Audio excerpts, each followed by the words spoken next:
సరిగ్గా 28 సంవత్సరాల క్రితం అవినీతికి వ్యతిరేకంగా వచ్చిన సినిమా భారతీయుడు.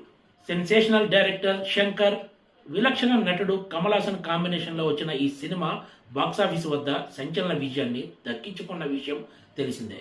అదే కాంబినేషన్ ఇప్పుడు మరోసారి రిపీట్ అయింది. ప్రస్తుత పరిస్థితులకు అనుగుణంగా భారతీయుడు 2 సినిమా జూలై 12న ప్రపంచవ్యాప్తంగా విడుదలైంది.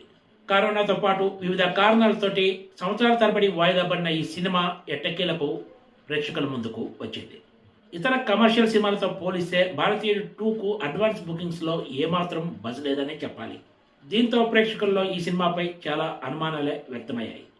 దీనికి ప్రధాన కారణం ఈ సినిమా కథ ప్రతి ఒక్కరికి తెలిసిందే. భారతీయ 2 సినిమా కూడా అవినీతికి వ్యతిరేకంగా తెరకెక్కించిందనే విషయం దర్శక నిర్మాతలు ఎప్పటి నుంచో చెబుతూ వస్తున్నారు. ప్రస్తుత సమాజంలో కొంతమంది సోషల్ మీడియా వేదికగా ప్రభుత్వంలో జరుగుతున్న అవినీతిని, రాజకీయ నాయకుల అవినీతిని బయట పెడుతూ వస్తున్న విషయం తెలిసిందే. సోషల్ మీడియా వేదికగా ఎలా అయితే ప్రభుత్వ అవినీతిని ప్రశ్నిస్తున్నారో అలాగే ఈ సినిమాలో సిద్ధార్థ్, ప్రియా భవానీ శంకర్ మరి కొంతమంది స్నేహితులతో కలిసి బార్కింగ్ డాగ్స్ పేరుతో ఒక యూట్యూబ్ ఛానల్ ప్రభుత్వ అవినీతి అక్రమాలను బయటపెడుతూ ఉన్నారు. దేశంలో అవినీతి నిరోధించడానికి తమ వంతు ప్రయత్నం సరిపోదని, దీనికి భారతీయుడు అంటే సేనాపతి లాంటి వాళ్ళు తిరిగి రావాలంటూ సోషల్ మీడియాలో కమ్ బ్యాక్ ఇండియన్ అనే హ్యాష్ ట్యాగ్ను ట్రెండ్ చేస్తారు. ఇది దేశంలోనే కాకుండా విదేశాల్లో కూడా వైరల్ అవుతుంది.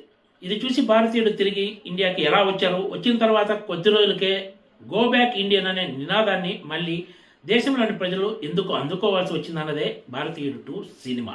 భారతీయుడు 2 సినిమాలో హైలైట్ ఏదైనా ఉంది అంటే కమల్ హాసన్ యాక్షన్ మాత్రమే. ఈ సినిమా మొత్తాన్ని కమల్ హాసన్ ఒంటి చేత్తోనే మోసారని చెప్పాలి. సిద్ధార్థ్ కూడా ఈ సినిమాలో మంచి పాత్రే దక్కింది.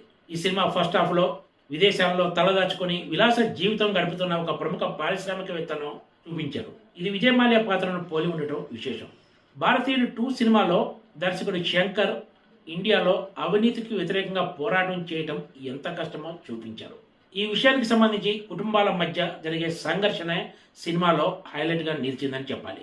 ప్రతి ఇల్లు స్వచ్ఛంగా ఉంటే దేశం కూడా స్వచ్ఛంగా ఉంటుందనే కాన్సెప్ట్తో భారతీయుడు 2 సినిమాను దర్శకుడు శంకర్ తెరకెక్కించారు.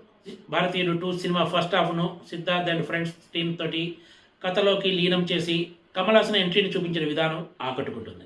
భారతీయుడు ఫస్ట్ పార్ట్ను చూసి అంతకు మించి ఈ సినిమాకు వెళ్ళిన వాళ్ళకు మాత్రం ఖచ్చితంగా నిరాశ ఎదురవుతుందని చెప్పొచ్చు. భారతీయుడు మొదటి భాగంలో సేనాపతితో పాటు యువ కమల్ హాసన్ లవ్ ట్రాక్, పాటలు ఇలా ఎన్నో అంశాలు ఆ సినిమాలో హైలైట్గా నిలిచాయి. కానీ భారతీయుడు 2 విషయానికి వస్తే మాత్రం అవి ఇక్కడ మచ్చుకైనా కనిపించవనే చెప్పొచ్చు. సినిమా అంతా కూడా అవినీతి చుట్టూనే తిరగడంతో ప్రేక్షకులు ఎక్కడ ఎంటర్టైన్ అయ్యే ఛాన్స్ కనపడలేదు. మరోవైపు అంతా బోరింగ్గా సాగినట్లు కూడా అనిపిస్తుంది.